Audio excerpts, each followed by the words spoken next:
జై రామానుజ అందరికీ దాసోహాలండి. జై శ్రీమన్నారాయణ. అడియన్ రామానుజదాసి వరలక్ష్మి అందరికీ అనేక దాసోహాలు తెలియజేస్తుందండి. ఈరోజు మనం అధ్యయనోత్సవాల వైభవం చెప్పుకుంటున్నాం. మొట్టమొదటి ఎపిసోడు అధ్యయనోత్సవాల వైభవం గురించి పరిచయం చేసుకున్నాం.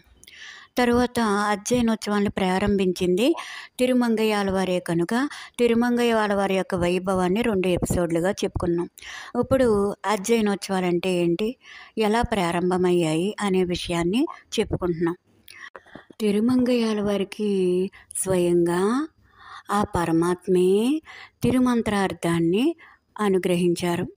అలా అనుగ్రహించిన తరువాత ఆళ్వార్లకు లక్ష్మీ సమేతంగా గరుడ వాహనంపై తన దర్శనాన్ని అనుగ్రహించారన్నమాట. పరమాత్మ యొక్క కృపా కటాక్షముచే ముక్తి మార్గాన్ని పొందాను, లక్ష్మీ సమేతంగా దర్శనం కలిగింది నాకు అని ఆళ్వార్లు చాలా సంతోషపడ్డారన్నమాట. అలా సంతోషపడటమే కాకుండా ఆ శ్రీ మహాలక్ష్మి పురస్కారంగా పరమాత్మ అనుగ్రహంతో పొందానని తిరుమంగయ్య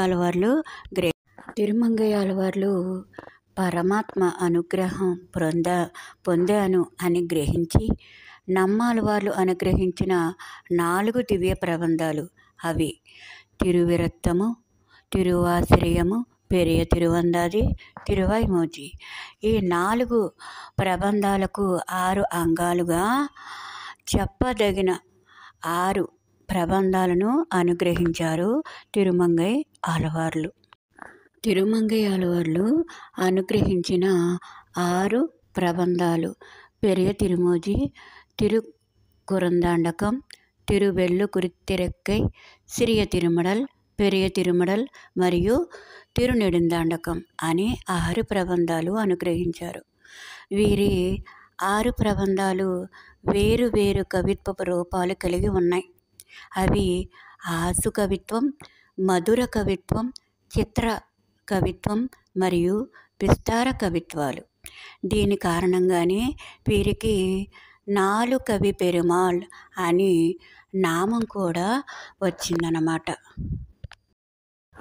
పరమాత్మ తిరుమంగయ్య ఆళ్వార్ను తన శిష్యులతో కలిసి దివ్య దేశాలను దర్శించి మంగళాశాసనం చేయమని ఆజ్ఞాపించారు. ఆ విధంగానే తిరుమంగయ్య ఆళ్వార్లు దివ్య దేశాలను దర్శించి మంగళాశాసనము చేశారు. అలాగా చేస్తూ ఉండగా తిరుమంగయ్య ఆళ్వార్లు శ్రీరంగాన్ని దర్శించడానికి శ్రీరంగం వెళ్ళి పెరియ పెరుమాళ్ అంటే శ్రీరంగనాథుణ్ణి సేవించి మంగళాశాసనం చేశారు మరియు కైంకర్యాలను చేస్తూ ఉన్నారు. ఒకనాడు ఆళ్వార్లు శ్రీరంగమునకు ప్రాకారాలను నిర్మించుటకు సంకల్పించారు. భగవంతుని యొక్క కృప వలన ఆళ్వార్లు యుక్తితో ధనమును పొంది శ్రీరంగ ప్రాకార నిర్మాణము కొనసాగించారు. తొండరడెప్పడి ఆళ్వారు నందనవనమునకు ఎటువంటి ఆటంకము లేకుండా ప్రాకారాన్ని నిర్మించారు. దానికి సంతోషించి తొండరడెప్పడి ఆళ్వారు తిరుమంగయ్య ఆళ్వారును ఒక బిరుదును కూడా ఇచ్చారన్నమాట. ఆ బిరుదు ఏంటంటే అరుళ్ మారి అనే బిరుదుతో అనుగ్రహించారు తొండరడెప్పడి ఆళ్వారు. తైలకాపు యొక్క విశేషాన్ని తరువాత భాగంలో తెలుసుకుందాం.